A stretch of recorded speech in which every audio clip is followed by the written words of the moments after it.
আমরা 21 লক্ষ যে 100 দিনের কাজ যারা করেছিলেন, যারা মাইনে পাননি, আমরা ক্ষতিপূরণ বলছি না, এটা মানুষের অধিকার বলছি।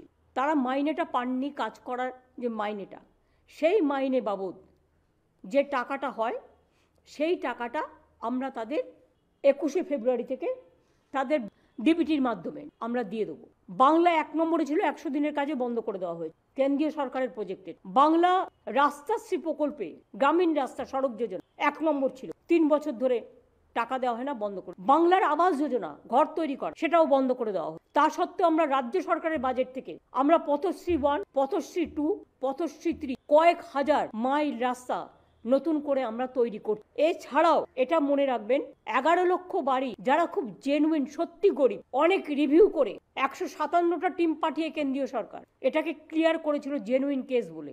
তাদের কাছে চিঠিও চলে গিয়েছিল, কিন্তু আজ পর্যন্ত সে টাকা তারা পায়নি।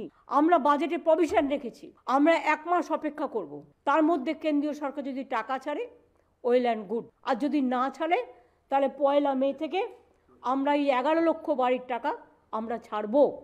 তাছাড়াও দুয়ারে সরকার এবং সরাসরি মুখ্যমন্ত্রীতেও কয়েক লক্ষ, 3-4 লক্ষের মতো অ্যাপ্লিকেশন আমাদের কাছে এসছে, আবেদন, তাদেরটাও আমরা বিবেচনা করে দেখব।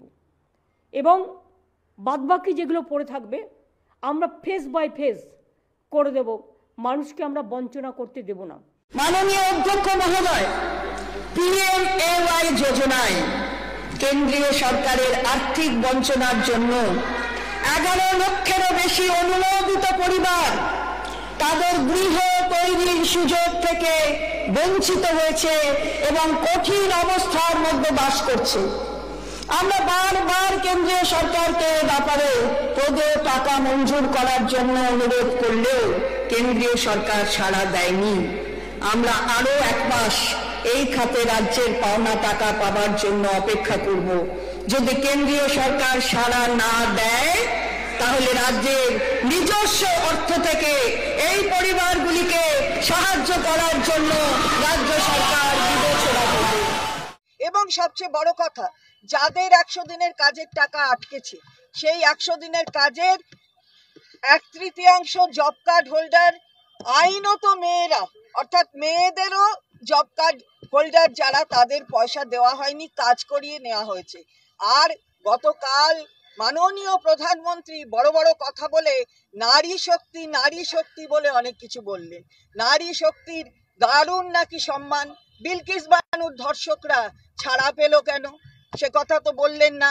জেলে আবার পাঠাবার কথা বলা সত্ত্বেও তাদের জেলে ঢোকাবার কথা বললেন না যে যারা ওই ওনার সাথে আছে, এখানে যিনি কোঅর্ডিনেটর নাকি আইটি সেলের, তিনি যে ধর্ষণকারীদের ভাড়া করে নিয়ে সেখানে ওই আইটি সেল চালাচ্ছেন, তাতে নারী শক্তির কি প্রদর্শন হচ্ছে, সম্মান হচ্ছে, সে সম্পর্কে বললেন না যে এই যে যারা রেসলার, কুস্তিগির, তারা যাদের বিরুদ্ধে অভিযোগ তুললো তারা আবার বসে রইল কি করে, সেটা তিনি বললেন না যে মাননীয় মুখ্যমন্ত্রী, ভারতবর্ষের একমাত্র মহিলা মুখ্যমন্ত্রী এই রাজ্যের, তার বিরুদ্ধে যেভাবে কেন্দ্রীয় সরকারের মন্ত্রীরা এবং তার সাথে সাথে এইখানকার যারা রয়েছেন বিজেপি নেতৃত্ব, তাকে যেভাবে অপমান করে, কুরুচিকর ভাষায় কথা বলে, তার দিকে আঙুল তোলে, সে বিষয়ে বললেন না।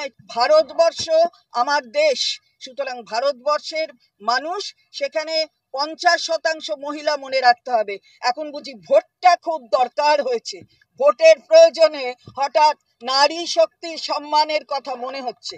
हमारे पास ये सूचना भी है कि उस इलाके में CPIM आगे आकर ऐसा कर रहे हैं और उनका साथ कई बीजेपी के नेताओं भी है, क्योंकि वो चाहते हैं कि बंगाल में जो आंदोलन हो रही है, गरीब के जो पैसा है नरेगा का या घर का, उसके लिए जो बहुत दिन से हमारे सांसद अभिषेक बैनर्जी दिल्ली से शुरू की थी और उसके बाद पिछले कई दिनों से हमारे नेता चेयरपर्सन माननीय ममता बनर्जी ने धरना रखी है रेड रोड पर।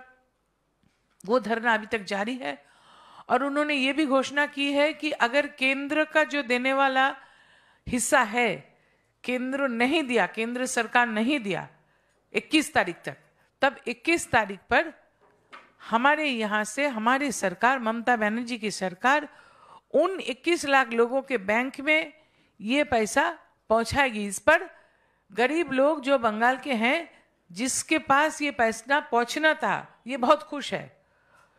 उसका जो अभी माहौल बना था बिगड़ने के लिए बीजेपी की साथ दे रहे हैं कि ऐसा कुछ करो कि वो न्यूज़, अभी न्यूज़ सामने ना आए, दूसरा न्यूज़ सामने आए। हम इसका निंदा करते हैं। और जो शांत है पश्चिम बंगाल, इसको अशांत बनाने की जो कोशिश भी की जा रहा है, इसका भी निंदा कर रहे हैं। पुलिस लगी हुई है और जो कार्रवाई होने चाहिए वो कार्रवाई होगी।